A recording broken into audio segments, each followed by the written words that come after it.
बिस्मिल्लाहिर्रहमानिर्रहीम अस्सलाम वालेकुम। इस वीडियो में हम सितंबर 2021 हम इस पेपर को सॉल्व कर रहे हैं और इसमें हम क्वेश्चन नंबर 4 जो है उसको डिस्कस करेंगे। हम इस क्वेश्चन को सॉल्व करेंगे जो हमारा लेटेस्ट टैक्स लॉ है टैक्स ईयर 2023 के मुताबिक। इस क्वेश्चन को आप ज़रा डिटेल में पढ़ लेंगे और क्वेश्चन में कुछ डिटेल है about the type of person जो कि एक रेजिडेंट इंडिविजुअल है। मिस्टर अब्बास इसका नाम है और ये करता क्या है जी। ये एक बिज़नेस कर रहा है, मैन्युफैक्चरिंग बिज़नेस है इसका, वो ये एग्जीक्यूट कर रहा है और इस सवाल में डिटेल भी उसी बिज़नेस की है। इस बिज़नेस का नाम भी सवाल में बताया गया है, दैट इज़ कामयाब एंटरप्राइजेज़। सो ये जो इंटायर क्वेश्चन है दिस इज़ ऑफ 18 मार्क्स और आप इसको कैलकुलेट कर सकते हैं अराउंड 33-34 मिनट्स में आपको इसको सॉल्व करना चाहिए। जो सवाल की रिक्वायरमेंट है वो रिक्वायरमेंट आपसे तीन चीज़ें कैलकुलेट करने को कहती है, एक टोटल इनकम, टैक्सेबल इनकम और तीसरा टैक्स पेएबल या रिफंडेबल जो भी बनता है। सवाल की रिक्वायरमेंट के साथ कुछ इम्पॉर्टेंट नोट्स दिए गए हैं। इन नोट्स को ज़रा हम देख लेते हैं कि ये क्या क्या है। पहली तो एग्जामिनर की फरमाइश ये है कि आप 12.7 मिलियन का जो फिगर है प्रॉफिट बिफोर टैक्स का, इससे अपना सवाल शुरू करेंगे। और दूसरा एग्जामिनर आपको ये कहता है कि आप सेक्शन 113 का जो मिनिमम टैक्स है उसकी कैलकुलेशन के झंझट में ना पड़ें। So that a little bit easier thing, क्योंकि फिर मिनिमम टैक्स को हमेशा आपको मैच करना पड़ता है टैक्स पेएबल के साथ। सवाल का एक इनिशियल फॉर्मेट हम बना सकते हैं और हम नाम लिख लेते हैं, type of person resident individual है और टैक्स ईयर हम 2023 के मुताबिक हम सॉल्व कर रहे हैं। इसके अलावा हम एक वर्किंग स्टार्ट कर लेते हैं अपनी बिज़नेस इनकम की, जिसमें हम प्रॉफिट बिफोर टैक्स का जो फिगर है, जो एग्जामिनर कह रहा है यहाँ से आप सवाल शुरू करो, तो वो हम प्रॉफिट बिफोर टैक्स का फिगर लिख लेते हैं। अब हम सवाल की डिटेल्स पढ़ना शुरू करते हैं। जो पहली ये जो ऊपर हमारे पास फाइनेंशियल्स की इंफॉर्मेशन थी, उसके नीचे कुछ एडिशनल इन्फॉर्मेशन है। जो पहली इन्फॉर्मेशन है that is about cost of sales. Cost of sales में कुछ चीज़ें शामिल हैं। हम देखेंगे कि क्या हमारे टैक्स लॉ में इन एक्सपेंसेस को कबूलियत हासिल है या नहीं है। अगर एक्सेप्टेबल नहीं होंगे तो हम वो एक्सपेंस ऐड बैक कर देंगे। पहला ही आइटम जो दिया हुआ है that is accounting depreciation 1.2 million. ये 1.2 मिलियन का अकाउंटिंग डेप्रिसिएशन, ये तो अकाउंटिंग के रूल्स के मुताबिक है, हमें टैक्स के रूल्स के मुताबिक डेप्रिसिएशन बनानी पड़ेगी। हम ये जो अकाउंटिंग का डेप्रिसिएशन है इसको वापस पहले तो प्रॉफिट में जमा करेंगे और फिर टैक्स के रूल्स के हिसाब से डेप्रिसिएशन कैलकुलेट करके वो हम माइनस करेंगे। ना उस सवाल के अंदर आप देखें कि एसेट्स की डिटेल दी हुई है और टैक्स रिटन डाउन वैल्यूज़ दी गई हैं। टैक्स रिटन डाउन वैल्यूज़ मतलब ये जो रिटन डाउन वैल्यूज़ हैं ये सारी की सारी 1 जुलाई 2020 यानी कि at the start of the year पे दी गई हैं। तो बिगनिंग, साल के शुरू होते वक्त जो टैक्स लॉ के मुताबिक रिटन डाउन वैल्यूज़ बनती हैं वो बताई हुई हैं आपको तीनों types of categories of assets की। जो थर्ड कैटेगरी है मोटर व्हीकल्स, उसमें अगर आप देखें तो उसमें एक कह सकते हैं कि चैलेंज ये है कि आपका जो मोटर व्हीकल है वो 80% बिजनेस में यूज़ होता है, 100% यूज़ नहीं होता। और जो बाकी कुछ और जो डिटेल नीचे दी गई है उसमें ये बताया गया है कि आपने कंप्यूटर ख़रीदा है और एक मोटर व्हीकल आपने सेल किया है। तो यहाँ पे जब इस तरह की इन्फॉर्मेशन हो, कोई एसेट ख़रीदा या बेचा गया हो, तो आपने यहाँ पे चूँकि आपको ओपनिंग रिटन डाउन वैल्यूज़ दी गई हैं, तो इसमें से जिस एसेट को आपने बेच दिया है सबसे पहले उसको बाहर निकाल दें और जो एसेट आपने नया ख़रीदा है उसको अलहदा से सेपरेटली उसको वर्कआउट करें, उसकी जो भी डेप्रिसिएशन रिटन डाउन वैल्यू है, और ओपनिंग रिटन डाउन वैल्यू में से सिर्फ उन एसेट्स को रहने दें जिनमें ड्यूरिंग द ईयर कोई चेंज नहीं है। और इस तरह से थोड़ा सा कैलकुलेशन हमारा स्ट्रेट फॉरवर्ड हो जाएगा और हम कंफ्यूज नहीं होंगे चीज़ों के अंदर।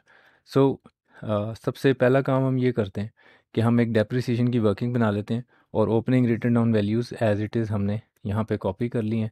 व्हीकल के केस में याद रखिएगा कि ये 80% बिजनेस में यूज़ होता है, लेकिन टैक्स लॉ ये कहता है कि आप अगर रिटन डाउन वैल्यूज़ कैलकुलेट करेंगे किसी भी ऐसे एसेट की जो कि 100% बिजनेस में यूज़ नहीं हो रहा, तो वो रिटर्न ऑन वैल्यूज़ ऐसे ही बनाएंगे जैसे वो 100% यूज़ हो रहा है। बस डेप्रिसिएशन एक्सपेंस जो है उसको लिमिट कर देंगे अप टू 80%। और दूसरा जो आपका नया एसेट है उसको मैंने अलहदा लिख लिया है, क्योंकि वो इन वैल्यूज़ ये जो ऊपर दी गई रिटन डाउन वैल्यूज़ हैं इसमें ये शामिल नहीं है, ये अलहदा से एक नया एसेट है। अब मेरा अगला टास्क ये होगा कि जो मेरा एसेट सेल हुआ है ड्यूरिंग द ईयर, व्हीकल्स में से उसकी जो रिटन डाउन वैल्यू बनती है वो मैं यहाँ पे उसको निकाल दूँ, ताकि मेरे पास सिर्फ वो एसेट्स बच जाएं जिनमें कोई चेंज नहीं है। नाउ इसको करने के लिए मुझे क्या करना चाहिए, मुझे एक वर्किंग बना लेनी चाहिए जिसमें मैं गेन और loss on disposal of fixed assets ये मैं वर्कआउट करूँगा। ना ये जो गेन और लॉस वर्कआउट करना है इसके लिए अब ज़रा इसके अंदर घुसना पड़ेगा। ये जो इन्फॉर्मेशन है क्या क्या बताई हुई है, पहले तो देखें ये बताया हुआ है कि ये एसेट जून 2019 में ख़रीदा गया था। इसका मतलब ये जो सवाल है ये चूँकि सितंबर 2021 का है, तो इसका मतलब जिस टैक्स ईयर की बात हो रही है वो ख़त्म हो रहा है जून 2021 को। तो अब ये एसेट कितना यूज़ हो चुका है, अगर जून 15 जून 2019 को आया था तो टैक्स ईयर 2019 में यूज़ हुआ, फिर 2020 में यूज़ हुआ, और 2021 में हमने इसको एक्चुअली सेल आउट किया है 31 मई 2021 में। सो ये मेरा ईयर ऑफ डिस्पोजल है, और इससे पहले ये एसेट 2 साल इस्तेमाल हो चुका है। दूसरी चीज़ ये बताई हुई है कि ये ख़रीदा कितने का था, इसकी कॉस्ट 1 मिलियन बताई गई है, और आपने 7.5 लाख रुपए का इसको बेचा है, सेलिंग प्राइस भी बताई हुई है। ये जो इन्फॉर्मेशन दी हुई है, carrying value of this motor vehicle was equal to sale proceeds, यानी कि ये जो सेल प्रोसीड्स है इतनी ही उसकी कैरिंग वैल्यू थी। कैरिंग वैल्यू क्या होती है, ये जो अकाउंटिंग की बुक वैल्यू होती है, ठीक है जी, अकाउंटिंग की बुक वैल्यू वो दैट इज़ कैरिंग वैल्यू, जिस वैल्यू से बैलेंस शीट में, अकाउंटिंग की बैलेंस शीट में कोई एसेट अपीयर होता है। तो इस सेंटेंस का मीनिंग ये बनता है कि अकाउंटिंग का गेन और लॉस ज़ीरो है, ठीक है। आपका जो प्रॉफिट बिफोर टैक्स दिया हुआ है उसमें कोई गेन और लॉस नहीं आया हुआ इस एसेट की डिस्पोजल की वजह से, तो इसलिए मुझे उस गेन और लॉस को रिवर्स करने की भी ज़रूरत पेश नहीं आएगी। ओके जी, सो अब ज़रा कंप्यूटेशंस बनाते हैं। सो कंसिडरेशन जो हमें बताई हुई है सवाल में वो 7.5 लाख रुपए है, और अब मैं अगला काम ये करूँगा कि इस एसेट की पहले साल यानी जो 2019 में जो कॉस्ट जितने का मैंने एक्वायर किया था, एज्यूम हम ये करें कि ये एलिजिबल डेप्सिबल एसेट नहीं है, इसलिए इनिशियल अलाउंस नहीं बनाएंगे, इसके ऊपर ज़ीरो होगा, और नॉर्मल डेप्रिसिएशन हम 15% से चार्ज करेंगे, और इसके बाद जो वैल्यू बचेगी उसके ऊपर फिर हम सेकेंड ईयर यानी ये 2019 का डेप्रिसिएशन हो गया, और ये 2020 का, ठीक है। और ईयर ऑफ डिस्पोजल में हमें पता है कि हम कोई भी डेप्रिसिएशन चार्ज नहीं करते हैं। So so that's how it will work.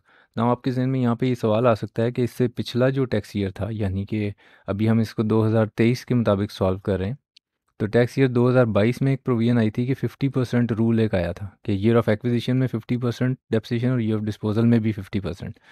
Now जिस टैक्स ईयर के मुताबिक आप सॉल्व कर रहे हैं ना, you are not suppose to know the rules of previous tax year. Examiner ये एज्यूम करता है कि आपको ये नहीं मालूम, इसलिए आप इसी के मुताबिक तीनों ये जितने भी साल हैं इनका डेप्रिसिएशन कैलकुलेट करेंगे। सो 15% का रेट आपको एग्ज़ाम में गिवन होता है डेप्रिसिएशन का, सो उससे आपने ये कैलकुलेशन बना ली। So it's quite straightforward, इसमें कोई कॉम्प्लिकेशन नहीं है। लेकिन क्या ये जो 1,50,000 है ये मुझे अलाउड था एज एक्सपेंस, और ये 1,27,500 क्या ये मुझे अलाउड था एज एक्सपेंस? नहीं, ऐसा नहीं है, क्योंकि मोटर व्हीकल के केस में ये 80% यूज़ होता है बिजनेस में। तो इसका मतलब मुझे सिर्फ ये वाला एक्सपेंस अलाउड था। अगर मैं इस 150,000 का 80% बनाऊंगा तो आई गेट दिस, और इसका 80% बनाऊंगा तो आई गेट दिस। तो ये मुझे एक्सपेंस अलाउड होता था, और जो मुझे एक्सपेंस अलाउड नहीं होता था वो अमाउंट कितनी है, वो ज़ाहिर सी बात है 20% है जो मुझे अलाउड नहीं होती थी। नाउ जब आपने एसेट की ये जो रिटन डाउन वैल्यू बनाई है इसमें आप इस वैल्यू को जमा कर देंगे ताकि वो रिटन डाउन वैल्यू आ जाए। दो तरीके से कैलकुलेशन हो सकती है, या तो आप कॉस्ट जो 1 मिलियन है उसमें से माइनस कर दें जो अलाउड एक्सपेंस था, तो एक रिटन डाउन वैल्यू आ जाएगी, या दूसरे लफ्ज़ों में ये जो रिटन डाउन वैल्यू है इसमें ये वाली नॉट अलाउड एक्सपेंस ऐड कर दें तो भी यही वैल्यू आएगी। और इस तरह से आप कैलकुलेट करते हैं वो वैल्यू जिसको फिर कंसिडरेशन में से माइनस करना होता है आपको गेन और लॉस मालूम करने के लिए। सो ये हम जब इसको 7/22,500 में जमा करेंगे 55,500, सो वील गेट 778,000। इसको मैं 7.5 लाख में से जब माइनस करूँगा तो I will get a loss of 28,000। ये टैक्स लॉ की प्रोविजंस के मुताबिक मेरे पास लॉस बन रहा है। सो ये मुझे एक्चुअली एक्सपेंस के तौर पे अलाउड होगा। अब जो अगला सवाल वो ये कि जो मेरे एसेट डिस्पोज ऑफ हुआ है उसमें से जो मेरे return on opening return on value दी हुई है ना सवाल में तमाम एसेट्स की, तो उसमें मोटर व्हीकल की भी दी हुई है। सो वो जो ओपनिंग रिटर्न डाउन वैल्यू है, opening return down value motor vehicles की, उसमें से मैंने इस एसेट को निकालना भी तो है। सो वो कौन सी वैल्यू निकाली जाएगी? क्या वो ये वाली वैल्यू निकाली जाएगी या वो ये वाली वैल्यू निकाली जाएगी? ना आपको इसको बहुत ध्यान से करना है क्योंकि ये एक ट्रिकी एरिया है। ना देखें, जो आपका जो एसेट का जो वैल्यू क्वेश्चन में दिया हुआ है वो इस तरह से बनाया गया है जैसे 100% एसेट बिजनेस में यूज़ हुआ है। तो अगर 100% एसेट बिजनेस में यूज़ हुआ हो तो रिटर्न ऑन वैल्यू क्या बनती है? ये वाली बनती है। सो मैं ये वाली वैल्यू को ओपनिंग रिटर्न ऑन वैल्यू में से निकाल दूंगा। ओके, सो यहाँ पे मैं ये 7/500 को निकाल दूंगा, माइनस कर दूंगा, क्योंकि ये जो 3 मिलियन वैल्यू है ये इस तरह से बनाई गई है कि जैसे एसेट 100% बिजनेस में यूज़ हो रहा हो। तो इसी तरह रिटर्न ऑन वैल्यू भी फिर ये वाली ही माइनस करेंगे हम। अब हमारे पास वो क्लीन वैल्यूज़ आ गई कि जिसके अंदर किसी भी किस्म का कोई चेंज नहीं हुआ इन एसेट्स की वैल्यूज़ के अंदर। अच्छा जी, अगला काम अब हम क्या करेंगे कि सिंपल रेट ऑफ डेप्रिसिएशन लगा दें और डेप्रिसिएशन एक्सपेंस कैलकुलेट कर लें। लेकिन ये मैंने इसको शेड इसलिए किया हुआ है इन दो को क्योंकि ये तो हम एक्सपेंस माइनस कर लेंगे लेकिन इसको नहीं कर सकते। इसका 80% एक्सपेंस अलाउड होगा। सो वो हम अलहदा से इसी वैल्यू का 80% बनाएंगे। अगर आप इसका 80% बनाओ तो ये वैल्यू आ जाती है। और इसको और इसको जमा करेंगे तो हमारा डेप्रिसिएशन एक्सपेंस बनेगा जो हमें इस साल अलाउड होगा। साथ ही में हम यहाँ पे अकाउंटिंग गेन और लॉस चूँकि ज़ीरो है, चूँकि कंसिडरेशन और book value carrying value same थी, और टैक्स का गेन और लॉस, ये लॉस हमें अलाउड होगा एज एक्सपेंस, ये हम माइनस कर लेते हैं।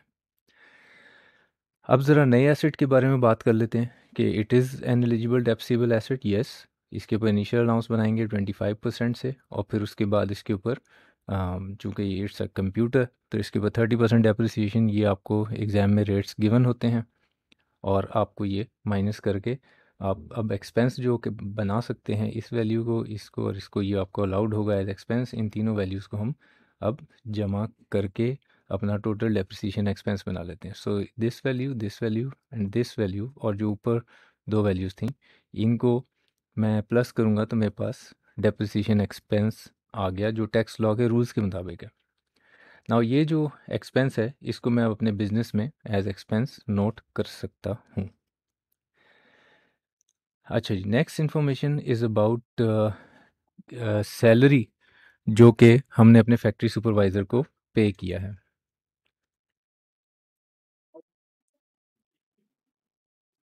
अब इस एडजस्टमेंट की डिटेल में जाने से पहले हम ज़रा थोड़ा सा नोट्स की सैर कर लेते हैं कि नोट्स क्या हमें कहते हैं इसके बारे में। नाउ जो टैक्स लॉ में बिजनेस का हेड ऑफ इनकम है, इसमें हमें पता है कि कुछ एक्सपेंसेस के बारे में बताया गया है कि अगर आप कुछ वायलेशंस कर देंगे तो आपको फिर वो एक्सपेंस अलाउड नहीं होगा। सो वो उन वायलेशंस में से एक वायलेशन क्या है? सैलरी की। और सैलरी के केस में क्या वायलेशन है जी कि अगर आपने 25,000 से ज़्यादा तनख्वाह दी और वो बैंकिंग चैनल से नहीं दी आपने, तो फिर वो एक्सपेंस के तौर पे अलाउड नहीं होती है। ये बेसिकली टैक्स लॉ की प्रोविजन है, बहुत ही क्लियर। सो अब हम ज़रा वापस आ जाते हैं अपनी इस सवाल की डिटेल पे। अब देखें ज़रा इसमें क्या बताया हुआ है कि आपने 40,000 पे किया है फैक्ट्री सुपरवाइज़र को, और 23 मार्च को उसको पे कर दिया क्योंकि कोई अर्जेंट नीड थी जिसकी वजह से वो कुछ बताया हुआ है, पाकिस्तान डे की वजह से कुछ छुट्टी थी, उसको कैश में देना पड़ गया। जो भी वजह थी, टैक्स लॉ ने कोई रीज़न को एक्सेप्ट नहीं करना। सिंपल आपने एक वायलेशन कर दी है। अब वो चाहे आप 14 अगस्त को करते या आप 6 सितंबर को करते, तो ये 40-25 हज़ार से ज़्यादा का पेमेंट आपने कैश में कर दिया। So it will not be allowed as expense. So अब अगर ये एक्सपेंस के तौर पे अलाउड नहीं है तो इसका क्या ट्रीटमेंट बनेगा? इसका ट्रीटमेंट ये बनेगा कि इसको वापस आप अपने प्रॉफिट बिफोर टैक्स में ऐड बैक कर देंगे। नेक्स्ट जो एडजस्टमेंट है that is about scientific research expenditure. So before we go into detail कि ये साइंटिफिक रिसर्च एक्सपेंडिचर को कैसे ट्रीट करना है, तो हम ज़रा पहले टैक्स लॉ की प्रोविजन देख लेते हैं कि साइंटिफिक रिसर्च एक्सपेंडिचर के बारे में टैक्स लॉ क्या कहता है। सो साइंटिफिक रिसर्च एक्सपेंडिचर, इसमें जो सबसे इम्पॉर्टेंट चीज़ है वो ये कि जो साइंटिफिक रिसर्च है उसके लिए ज़रूरी है कि वो एक्टिविटी पाकिस्तान में हुई हो। अगर तो वो एक्टिविटी पाकिस्तान में हुई है तो टैक्स लॉ उसको साइंटिफिक रिसर्च मानता है और तभी उसको एक्सपेंस के तौर पे एक्सेप्ट भी करेगा। सो अब हम ज़रा देख लेते हैं कि यहाँ पे जो डिटेल्स दी हुई हैं वो क्या दी गई हैं। एक इन हाउस साइंटिफिक रिसर्च की गई और केई के बिज़नेस से रिलेटेड थी और इसमें कुछ सैलरीज अदा की गई, साइंटिस्ट को पेमेंट किया गया, मटेरियल ख़रीदा गया, 7 लाख रुपए paid to a company in China. So ये जो काम हुआ है ये पाकिस्तान से बाहर हुआ है, ठीक है जी। सो अब अगर ये एक्सपेंस आपने साइंटिफिक रिसर्च पे कर दिया तो ये एक्सपेंस तो साइंटिफिक रिसर्च पे तो हुआ है लेकिन ये पाकिस्तान में ये काम नहीं हुआ, तो इसका मतलब ये जो अमाउंट है 7 लाख की ये अलाउड नहीं होगी एज एक्सपेंस। सो हम इस 7 लाख को ऐड बैक कर देंगे अपने प्रॉफिट में, ये हमें अलाउड नहीं है। Next information is about installment 6.5 lakh रुपए की आपने पे की है और कोई इंडस्ट्रियल प्लॉट आपने ख़रीदा है। इंडस्ट्रियल प्लॉट अगर ख़रीदा है तो ये एक्सपेंस तो नहीं होगा ना, ये तो एडवांस है, एसेट है। और जब प्लॉट आपके नाम हो जाएगा तो फिर उसको कैपिटलाइज कर लिया जाएगा। अभी तो ये एक प्रीपेमेंट कह लें सॉर्ट ऑफ, लेकिन एक्सपेंस तो बहरहाल नहीं है। तो इसलिए 6,50,000 is not an item of expense, तो इसको मैं वापस ऐड बैक कर रहा हूँ क्योंकि ये एक्सपेंस नेचर का आइटम ही नहीं है।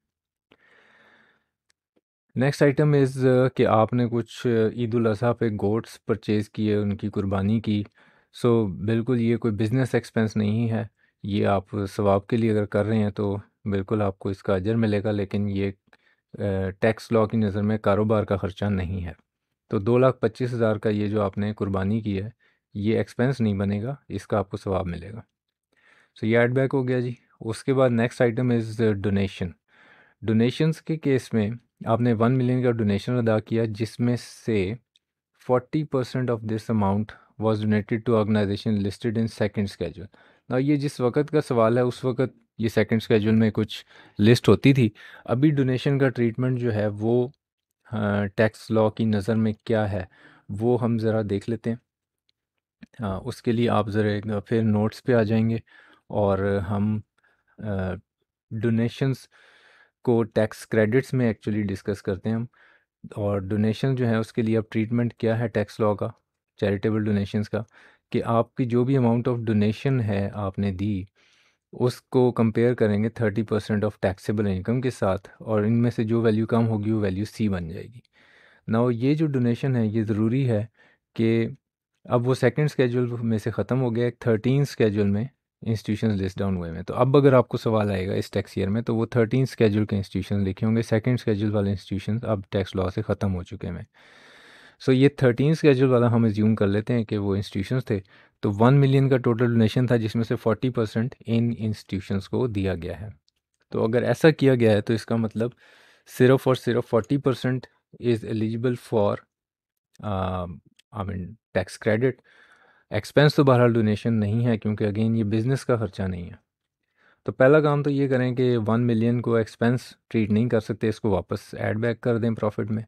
और दूसरा काम ये करें कि जल्दी से एक वर्किंग बना लें टैक्स क्रेडिट्स की, जिसमें आप अभी फ़िलहाल तो ये मेंशन कर लें कि 4 लाख रुपए का डोनेशन है। ये 4 लाख कैसे वर्कआउट हुआ है, 1 मिलियन का 40% चूँकि सिर्फ उन 13 स्केड्यूल वाले इंस्टीट्यूशंस को दिया गया, इसलिए हम सिर्फ 4 लाख ही यहाँ पे टैक्स क्रेडिट के लिए ले सकते हैं। अब 30% ऑफ टैक्सेबल इनकम चूँकि अभी बनी नहीं है तो हम जब इनकम फाइनल कर लेंगे तो फिर यहाँ से आगे चलेंगे। नेक्स्ट इन्फॉर्मेशन है जी, that is about insurance premium.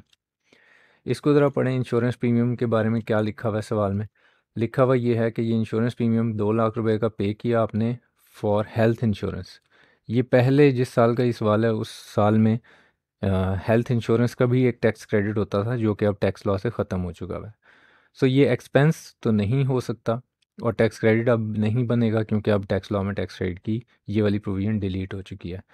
तो इसलिए अब हम सिर्फ एक ही काम करेंगे कि इस एक्सपेंस को वापस ऐड बैक कर देते हैं। ये बिज़नेस का ख़र्चा नहीं है अगर आपने अपनी हेल्थ इंश्योरेंस कराई है तो। Next information is about other income. Other income में कुछ चीज़ें शामिल हैं और डेफिनेटली प्रॉफिट बिफोर टैक्स का पार्ट होता है अदर इनकम। ऊपर टेबल में आप देख सकते हैं के अदर इनकम को ऐड किया गया। अदर इनकम में एक अमाउंट लिखी गई है क्या, 7,20,000। ये 7,20,000 आपको मिले हैं इनकम टैक्स डिपार्टमेंट से, और इसमें एक अमाउंट शामिल है, वो के एक अमाउंट है रिफ़ंड की, और साथ में this amount includes an additional payment of 80,000 due to delay in tax refund. ना ये जो डिले इन टैक्स रिफ़ंड है, इसके लिए ज़रा एक दफ़ा हम नोट्स के ऊपर आ जाते हैं। नोट्स में देखें ज़रा जाके कि जो डिले इन टैक्स रिफ़ंड है, income income from other sources में जाना चाहिए था मुझे। तो इनकम फ्रॉम अदर सोर्सेज, और इसमें हमने डिस्कस किया हुआ है कि जो एडिशनल पेमेंट्स हैं on tax refunds under tax law, income from other sources होती हैं। टैक्स का रिफंड जो है वो इनकम फ्रॉम अदर सोर्सेज नहीं होता। रिफंड में अगर एफबीआर आपको रिफंड अदा करने में देर कर दे, और उस देर करने की वजह से आपको कुछ इजाफी पैसे अदा करे, तो वो इजाफी पैसे इनकम फ्रॉम अदर सोर्सेज होते हैं।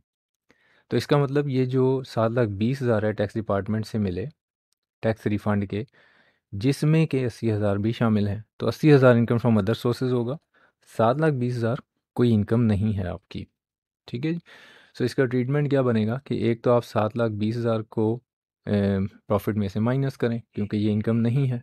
इनकम एक्चुअली 80,000 है, और वो बिज़नेस इनकम नहीं है। हम यहाँ पे क्या बना रहे हैं, बिज़नेस इनकम। हम वो है इनकम फ्रॉम अदर सोर्सेज, तो इसलिए एक अलहदा वर्किंग बनानी पड़ेगी, और इनकम फ्रॉम अदर सोर्सेज में आप 80,000 रुपये लिखेंगे। Next information is about capital gains, जो कि 4,30,000 रुपये और 2,50,000 रुपये पे है, रुपये का है। और एमएल एक कंपनी है जो कि अनलिस्टेड है, और एचएल एक कंपनी है जो कि पब्लिक लिस्टेड कंपनी है। तो इसका मतलब ये वाला गेन जो है दैट इज़ ऑन सिक्योरिटीज़, और ये वाला अदर कैपिटल गेंस है। सो सिक्योरिटीज़ और securities separate block of income होते हैं। सो पहली चीज़ तो ये कि ये 4,30,000 और 2,50,000 आपकी बिज़नेस इनकम नहीं है।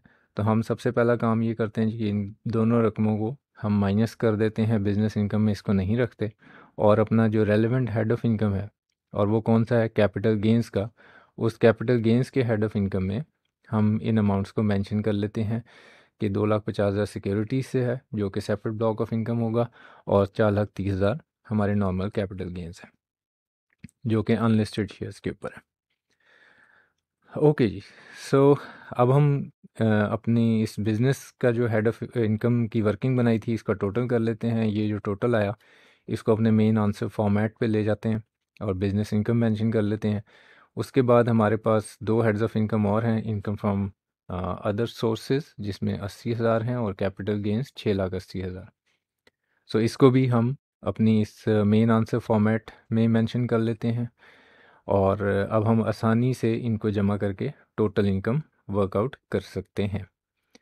डिडक्टेबल अलाउंसेस सवाल में कोई नहीं है, तो टैक्सेबल इनकम तक पहुंचना बहुत ही आसान है। टैक्सेबल इनकम में जो आपकी सेपरेट ब्लॉक ऑफ इनकम है वो शामिल नहीं होती, तो इसलिए before I work out my tax on this income, I segregate this amount.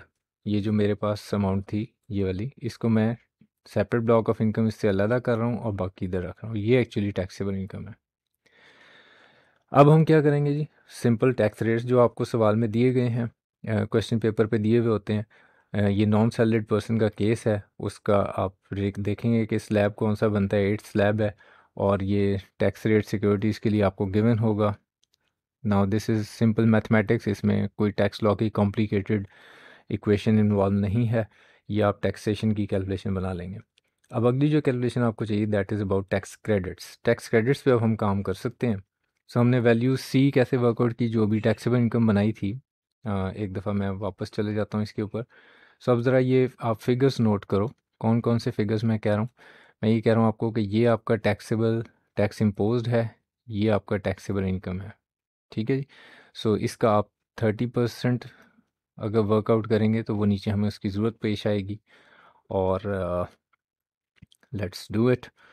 सो यहाँ पे 30% आ गया जी ऑफ टैक्सेबल इनकम, और इनमें से जो कम वैल्यू होगी वो वैल्यू सी बन जाएगी ना। ये जो वैल्यू सी थी, इसको क्या करते थे, मैं एक सेकंड के लिए दोबारा नोट्स पे चले जाता हूँ ताकि आपको थोड़ा सा रिवीजन भी साथ साथ मिलती रहे नोट्स की, कि हम टैक्स क्रेडिट्स में गो टू टैक्स क्रेडिट्स, और यहाँ पे हम क्या करते थे, वैल्यू सी जब हम डिटर्मिन कर लेते थे तो उसको ए ओवर बी से हम मल्टीप्लाई करते थे। ये हमारा A over B, A over B क्या होता था, ये एक एवरेज रेट ऑफ टैक्स का कैलकुलेशन होता था। ठीक है जी। So let's come back to our question. अब ये काम हमने करना है, और वो हम कैसे करेंगे, अब आपको जो दो फिगर्स मैंने नोट करवाए थे वो ए ओवर बी आप उससे कैलकुलेट करेंगे और सी से मल्टीप्लाई कर देंगे। So you will get the answer 118295। सो अगर कैलकुलेशन समझना है तो फिर आप कमेंट्स में पूछिएगा, मैं फिर एक्सप्लेन कर दूंगा further, but I am confident कि आप ये कर लेंगे। सो टैक्स क्रेडिट का जो फिगर आपने वर्कआउट किया उसको माइनस करें, टैक्स पेबल बनाएं, विद होल्डिंग टैक्सेस सवाल में नहीं दिए गए, and we can easily get to our tax demand. और ये हमारा सेपरेट ब्लॉक का टैक्स है। इसको अगर ऐड कर लेंगे दोनों टैक्सेस को, will get to the total tax demand. ठीक हो गया जी। सो दिस इज़ इट, हमने सॉल्व कर लिया है इसको। अब यहाँ तक अगर आपका कोई सवाल होगा तो I will be more than happy to answer in comment section. See you all in next video. Thank you very much, take care.